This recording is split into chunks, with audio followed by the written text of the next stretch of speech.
the world as one of the most progressive states in transportation because of what we will do from the governor's office in working with Washington to make that happen.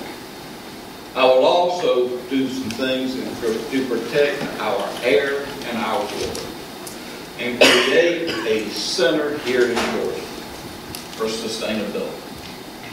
I work very closely with a lot of the faculty here when I chaired higher education and continue to work with them. One of the greatest opportunities I had was working with who's deceased now with Gene Owen here. My parents, by the way, met in his first college days. He once said that Georgia's water is more valuable than Louisiana's oil because it's a replenishable resource if we take care of it. And he's right.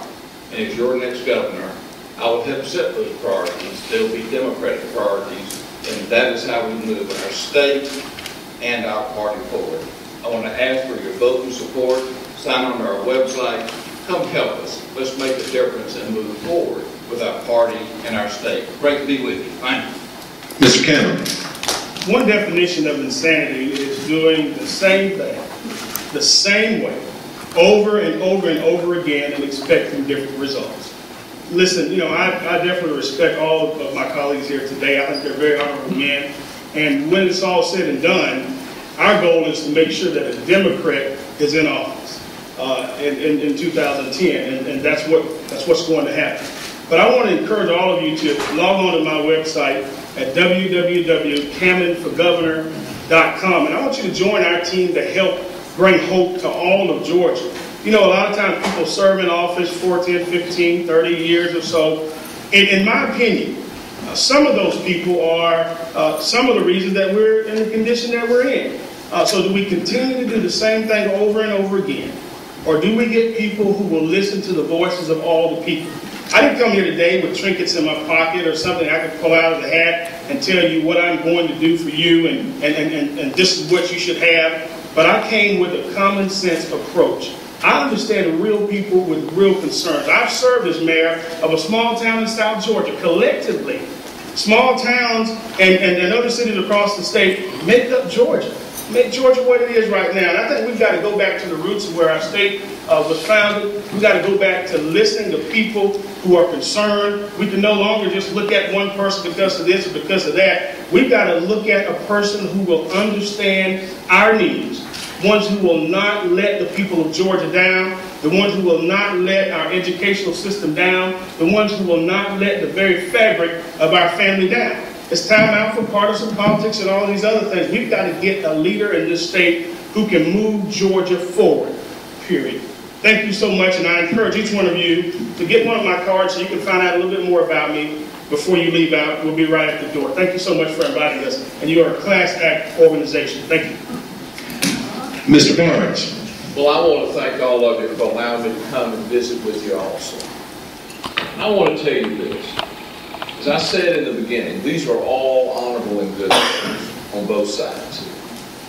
They would be much better than anything that is running on the Republican side. Now, it is true that this is, as David said, this is about leadership. It is about being able to know how to and to get things done.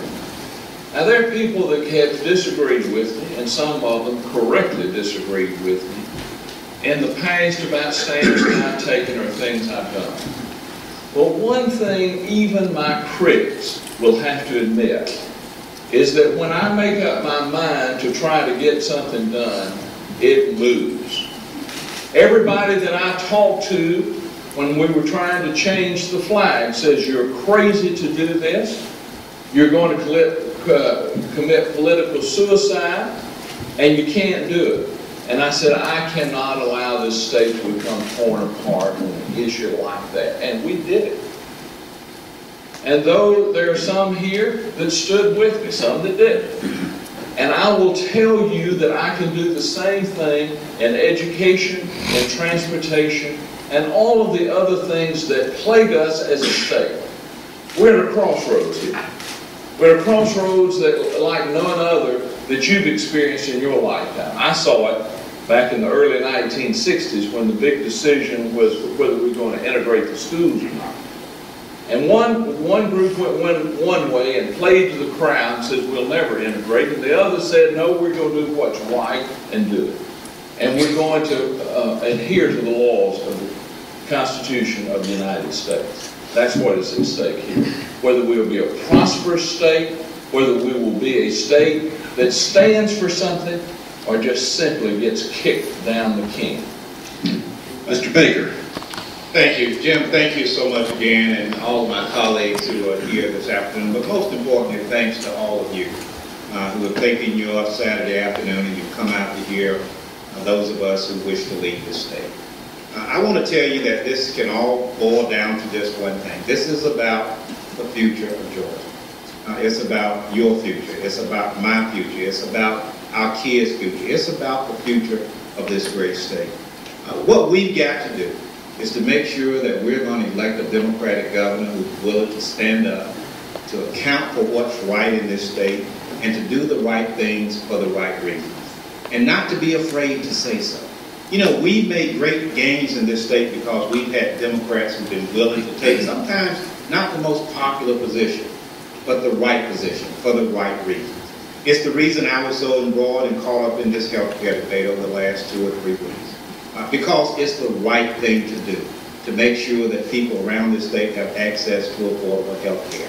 But there's something that's even more important. That is the ability of this state to create jobs and opportunities to make sure that we can take care of issues like health care, to make sure that we can take care of education, to make sure that we are not trying to balance the budget of this state on the backs of teachers. There are things that we can do to make Georgia the prosperous state that we know it should be and that it can be. But it's going to take leadership. It's going to take leadership from the governor's office on down. You know, my mother told me when I was growing up in North Carolina, she said, you know, never let where you are today dictate where you will be tomorrow. And I've always listened to those words. I believe them to this day like I believed them then. If we do the right things for the right reasons, we can't allow where we are now to dictate where we can be in November of this year. Because in November of this year, we're going to reclaim the governor's mansion, we're going to reclaim seats in the state legislative process, and we're going to start to create the vision, the hope that will make a difference in Georgia. You will be a big part of it. Thank you. Go to our website, www.thurbertbaker.com.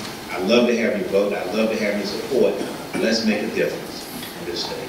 Gentlemen, thank you.